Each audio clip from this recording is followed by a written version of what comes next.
기억의 흔적 PTSD에 대해서 알아보겠습니다. 성균관대학교 의과대학 강북삼성병원 정신건강의학과 전상원 교수의 수업입니다. 네, 지난 24년 12월 29일이었죠. 예, 비행기 사고가 크게 났었습니다. 아유, 네. 예, 지금 이제 한 달 반 정도 지난 시점인데요. 시간이 이렇게 흘렀음에도 우리 여전히 기억에 남아있고 그 기억을 떠올리면 불안해지고 무기력해집니다. 맞아요. 예, 3년 전에 뭐 이태원의 사고도 그랬습니다. 지금도 저는 그때를 떠올리면 불안 반응이 막 생깁니다. 예, 이렇게 국가적인 큰 사건 사고가 있을 때마다 주변에서 이제 불안감, 무기력 이런 걸 호소하는 분들이 많습니다. 근데 선생님 너무 희한한 게요. 제가 직접 겪은 게 아니잖아요. 그리고 제가 다친 것도 아니고. 그런데 왜 이렇게 불안하고 초조하고 우울하고 막 이런 거죠? 네, 우리가 겪지 않아도 우리 국민 모두에게 이런 충격과 불안을 안겨주는 사고들은 특징이 조금 더 있는데요. 네. 주변에 가깝고 접할 수 있는 경우가 흔할 경우, 즉 사고의 방식이나 장소가 우리 주변에 항상 접했던 곳들, 이러면 이제 나한테도 언젠가 닥칠지 모른다는 불안감이 크게 올 수밖에 없죠. 그렇겠군요. 예. 또 두 번째는 조심해도 노력한다고 예방한다고 막을 수가 없었던 사건 사고들. 이번 비행기 사고만 봐도 그렇죠. 네. 내가 조심한다고 될 게 아니에요. 네, 내가 예방에 노력 아무리 해도 저거는 안 되겠구나라는 거가 있을 때 좌절감과 무기력, 허탈감 이런 게 생기게 되고요. 네. 세 번째로는 이제 결국에 이제 이런 사고의 원인과 발생을 쭉 보면 대부분 또 인재입니다. 사람의 실수나 이런 것들이 발견이 되고 결국에는 근데 예방할 수도 있었다라는 결론이 나올 때 우리의 감정이 뭐가 나오겠습니까? 화나죠. 예, 화나죠. 울분과 화. 네. 그래서 아마 우리 전 국민 모두가 한 달 반 동안 아마 이 불안감, 허탈감, 우울 무기력감, 네. 울분과 화, 이런 복잡한 감정들을 겪지 않았을까 생각이 됩니다. 네. 따라서 이제 오늘의 주제는 사건 사고 이후에 발생하는 마음의 병, 예, 영어로는 PTSD라고 널리 알려져 있죠. 이 외상 후 스트레스에 관한 이야기를 해볼까 합니다. 네. 네. 정신의학자들이 한번 분석을 해봤습니다. 사람이 사건 사고를 겪고 여러 감정을 복잡하게 갖고 있다가 그래도 회복하고 나아지는 시점이 언제쯤일까? 언제쯤일 것 같으세요? 뭐 하루 이틀은 아닐 거고. 네. 한 달 정도. 그렇지, 한두 달은 지나야 되지 않을까? 정답입니다. 아, 그래요? 네. 예. 뭐 사람마다 다르겠고 사고마다 다르겠지만 어떤 큰 사고라도 대부분 사람이라면 한두 달 정도에는 거의 일상으로 돌아가더라. 그래서 우리가 49제도 아마 그때쯤 치르는 겁니다. 네. 예. 그런데 대부분 한두 달이면 이렇게 돌아가는데 어떤 사람들은 이 사고 감정에서 계속 회복하지 못하고 고통스럽게 남아있게 되는 건데요. 이거를 이제 외상 후 스트레스 장애라고 합니다. 그렇군요. 즉 정의를 다시 드리면 큰 사건 사고 후 한 달 이상 지났는데 회복하지 못하고 안 좋은 생각들이 계속 복잡하게 있어서 일상생활로 돌아가지 못하였다. 외상 후 스트레스 장애를 얘기하게 됩니다. 그렇군요. 근데 이런 큰 사건 사고라는 게 뭐 구체적으로 어떤 걸지 알 수 있을까요? 네, 이제 큰 사건 사고라면 이런 거죠. 이제 큰 사건 사고는 맞는데 직접 경험했거나 내가 피해자가 되는 거죠. 또는 옆에서 목격했거나 또는 목격하지 않아도 내 가족과 지인, 내 가까운 사람이 그런 일을 당했다는 걸 상세히 듣게 됐을 때 이럴 때 PTSD가 될 확률이 높고요. 네. 또 이제 이런 경우도 있습니다. 혐오스러운 내용에 반복적으로 지나치게 노출된 경우, 예를 들면 이런 거죠. 처음으로 이제 시신을 수습한 사람, 발견한 사람, 또는 이제 아동학대의 구체적인 내용을 반복적으로 조사를 하다 보니까 듣게 돼서 안 좋은 감정들이 떠오르는 사람들.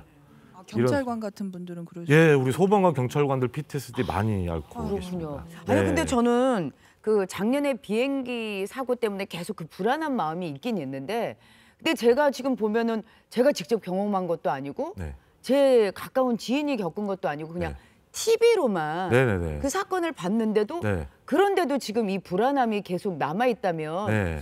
저는 이 PTSD라고 진단을 받을 수가 있는 건가요? 좋은 질문입니다. 예, 우리 예. 정신의학자들도 이게 고민인 부분입니다. 아, 그래요? 예. 원래는 PTSD 진단 기준에 영상 매체로 인한 노출에 대한 것은 인정하지 않았습니다. 안 된다. 근데 앞으로 이게 바뀔 수 있습니다. 왜냐하면 왜요? 이 진단 기준이 2013년 전에 만들어진 기준이고요. 네. 12년 전에는 뭐 SNS도 좀 없었고 네. 영상도 많이 발달이 안 했고 그랬죠. 그리고 개인 촬영물도 그렇게 많이 없었습니다. 네. 근데 요새는 이제 진단 기준에는 없었는데 요새는 촬영이 너무 선명하고 많은 사람들이 찍다 보니까 생생한 목격이 될 수도 있겠다.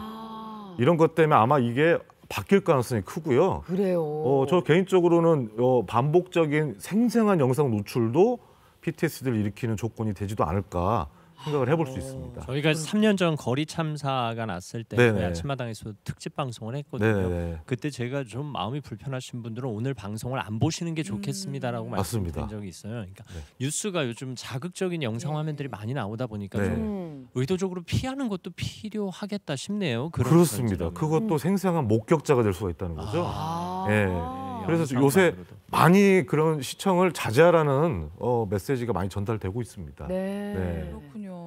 그럼 이제 PTSD가 생겼다면 어떤 증상이 있나 한번 살펴보겠는데요. 네네네.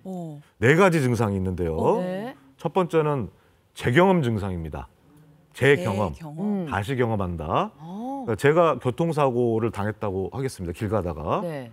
그러면 이제 제가 이제 생각을 안 하려고 노력해도 사고 장면이 계속 떠오르고 꿈에서도 사고를 당하고 사고 나는 꿈을 꾸다 갑자기 일어나기도 하고 그리고 집 앞에 외출해도 모든 차가 다 나한테 막 달려드는 것처럼 느껴지고 예.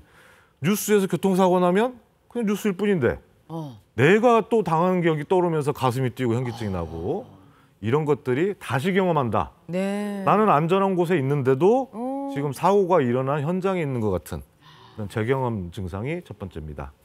두 번째는 이제 회피 증상인데요. 이렇기 때문에 내가 차를 탈 수가 없겠죠. 외출도 못 하겠죠. 밖에만 나가면 차가 다 달려드는 것 같은데 내가 인도도 못 걷겠죠. 그러겠네요. 그러면 이제 회피하게 되는 거죠. 모든 것들을. 아하. 예.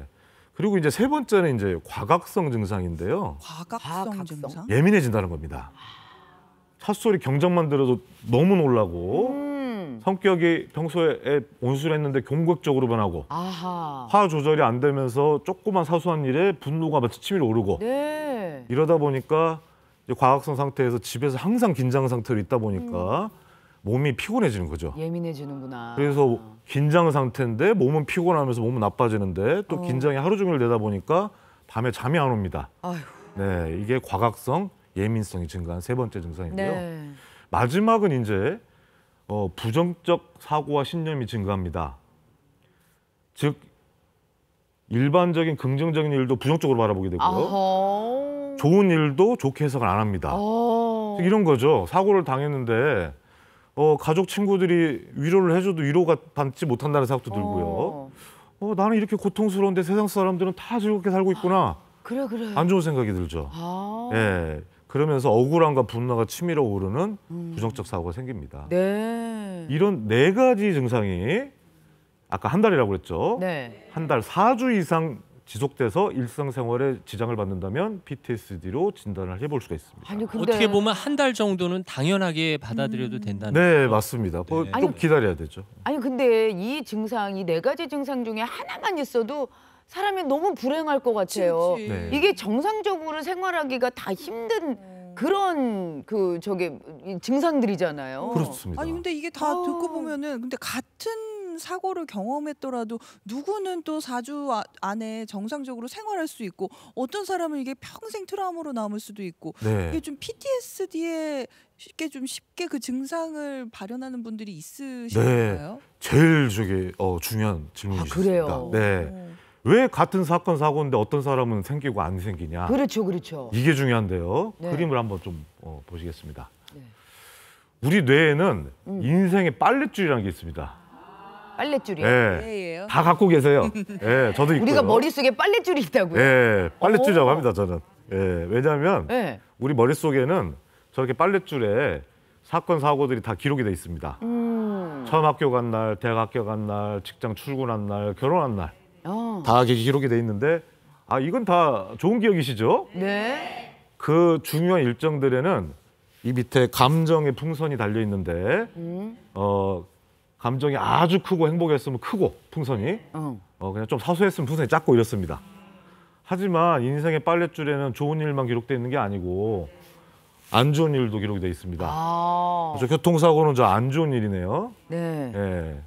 근데 왜 애가 점점점 점선으로 돼 있고 이렇게 아이고 뭐 이제 쟤는 불안정해. 오, 잘 발견하셨습니다. 네. 아, 퉁퉁 네네네. 떠다니는 것 같고. 맞습니다. 저기 잘 안 달려 있죠. 예. 예. 우리가 안 좋았던 사고는 잘 매달아 놓지가 않고요. 조금 생각하기도 싫고 분리하고 싶고 하기 때문에 저거를 매달아 놓을 노력을 안 합니다.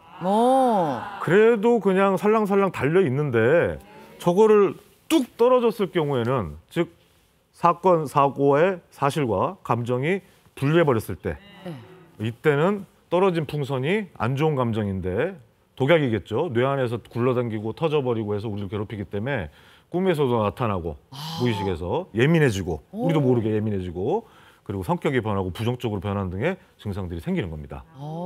즉 교통사고에 대한 안 좋은 감정들이 오히려 잘 매달려 있어야 됩니다. 안 좋지만 그걸 떨어뜨렸기 때문에 PTSD가 나는 거고 PTSD가 잘 생기는 환자분들은 저런 케이스입니다.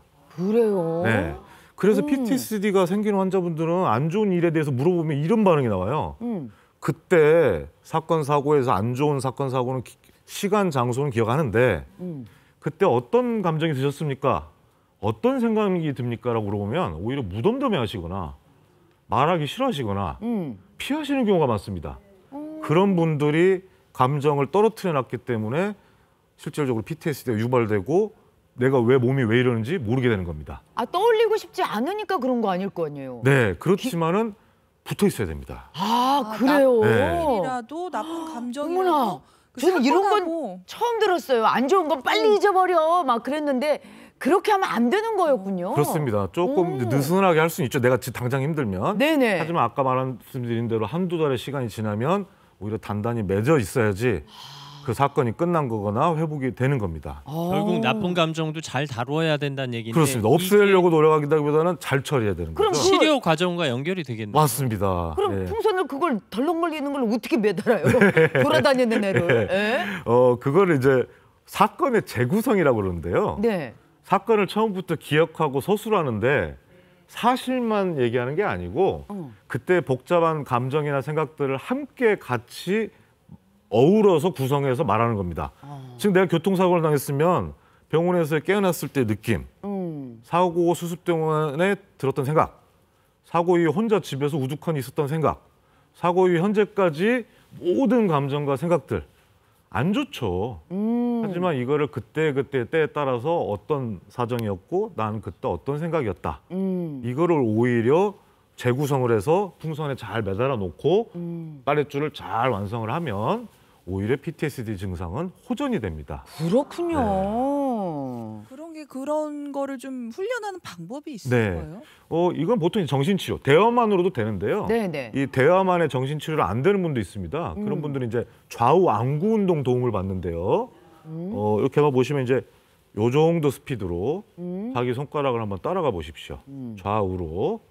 너무 끝까지가 아니고 한 70% 정도로 이렇게 좌우 안구 운동을 하면서 사건과 감정을 얘기하면 재구성이 잘 되는 걸로 알려져 있습니다. 아니 근데 제가 이렇게 하니까 뭔 생각이 안 나는데? 예, 맞습니다. 뭔 생각이 안 나요? 그러면 내 손을 따라가나요? 아니면 타인의 손을 네, 따라가나요? 타인이 해줘야 됩니다. 왜냐하면 내가 하면 이거에 신경 쓰느라고 재구성을 못하고 이거 없이도 내 눈만 왔다 갔다 할 때 눈에 여기 신경 쓰기 때문에 사건을 못합니다. 자연스럽게 시선이 뭔가를 따라가면서 사건을 재구성해야지 우리 눈의 신경들과 이 전두엽이 연결돼 있어서 사건 재구성이 잘 되는 겁니다.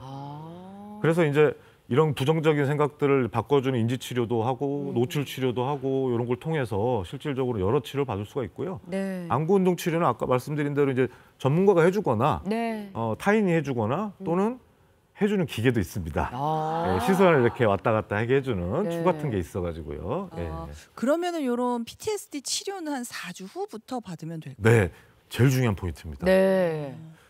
PTSD 치료가 이렇게 방법들도 있고 원인도 알려져 있지만 가장 주의할 점은 사건의 재구성이라는 거는 사실과 감정을 엮은 거기 때문에 감정을 다시 건드려야 되는 거기 때문에 어느 정도는 안정된 환자여야 되고 안 좋은 감정을 아직 처리할 능력이 안 되는 환자분한테는 했다가는 오히려 큰일 납니다. 더 심해질 수가 있어요. 그래서 안정적이고 그리고 사고 직후는 안 되고요. 아까 말씀드린 한두 달 후인데 그 시점도 사람마다 다르겠죠. 네. 그래서 지금 치료 받아도 되나 안 되나는 그래도 요거는 한번 상의를 전문가 해보심이 어떨까 합니다. 네. 아주 조목조목 또 친절하게 잘 설명해 주셔서 감사합니다. 네. 사실 이게 개인적인 경험 또 개인적인 사건 사고뿐만 아니라 사회적 애도가 필요한 상황에도 적용이 되는데요. 네. 최근에 온 국민이 아주 충격적인 사건을 접했습니다. 네. 맞아. 아유, 입에 담기도 상당히 송구스러운데 맞아요. 김하늘 어린이가 네. 가장 안전해야 할 학교에서 네. 그것도 교사에게 폭행을 당해서 세상을 뜨는 사건이 있었습니다. 네. 사실 온 국민이 충격의 도가니고 네. 특히 비슷한 연령대의 자녀를 둔 부모는 애들을 학교에 보내도 되나 그렇죠. 싶기도 하고 네. 예. 또 애들에게도 불안 요인이 있기 맞아요. 마련이거든요. 맞습니다. 네. 이걸 걱정이고. 우리가 어떻게 다스려야 할까요? 네. 제가 드리고 싶은 메시지는 오히려 성인보다는 우리 아이들에 따른 예. 겁니다. 10세 정도가 죽음에 대한 개념이 정착하는 나이입니다. 네. 그 전에는 죽음에 대한 개념이 정립이 안 됐기 때문에 우리가 이제 아이들한테 설명할 때 하늘나라로 갔어. 나중에 만날 거야. 하늘나라에서 잘 살고 있어. 이렇게 얘기를 해주는 거는 아이들이 죽음에 대한 개념을 잘 정립을 못했기 때문에 편하게 설명을 해주는 건데 네. 오히려 뉴스에서 저렇게 그냥 사망 사실 이런 걸 알리고 거기에 대해서 아이들한테 너무 많은 정보를 주는 거는 오히려 아이가 애도를 하는 게 아니고 혼란스러워할 수 있고 아하. 또 정립을 못하기 때문에 공포의 대상, 학교 이런 것도 환경에 대한 두려움을 막연하게 갖게 되기 때문에 네. 아이들을 정말 잘 보호해야 된다 생각하고요. 네. 또 10세 이상 되더라도 죽음에 대한 저런 것들을 많이 사건 사고를 겪지 않은 나이입니다. 뭐 저희 아이 이렇게 뭐 3년 전에 사고 이번에도 사고 숱하게 겪어왔기 때문에 어느 정도 회복 능력도 네. 있고 네. 처리 능력을 어느 정도는 갖고 있어요 각자. 하지만 청소년들이라고 해도 튼튼하긴 하지만 그 경력이 좀 미흡하기 때문에 네. 잘못 처리하게 되면 막연함, 불안감이나 PTSD로 발전 확률이 상당히 높다고 생각합니다. 그럴 수 네. 있겠어요. 아울러 또 가해자가 우울증 병력을 갖고 있어서 우울증 환자들이 또 편견에 시달릴까 봐 그 부분도 그러니까요. 걱정이 되거든요. 저희 정신과 교수들, 정신의학자들이 제일 깜짝 놀란 거는 너무 드문 케이스라 저희도 잘 해석을 못하고 있습니다. 아, 그렇군요. 우울증은 자살은 흔히 볼 수 있는데 타해는 거의 보기가 힘들었고 저희도 본 케이스가 거의 없습니다. 네. 알겠습니다. 어쨌든 이럴 때일수록 우리가 예. 더 마음을 다잡아야 되지 않을까 네, 싶고요. 맞아요. 다시 한번 김하늘 어린이의 명복을 빌면서 기도를 유가족에게 네. 어떻게 위로를 드려야 될지 맞아요. 모르겠네요. 네, 아유, 저희가 네. 송구합니다. 예. 네, 수업 잘 들었습니다, 네, 교수님. 고맙습니다. 네, 수고하셨습니다. 강북 삼성병원 정신건강의학과 전상원 교수였습니다. 네.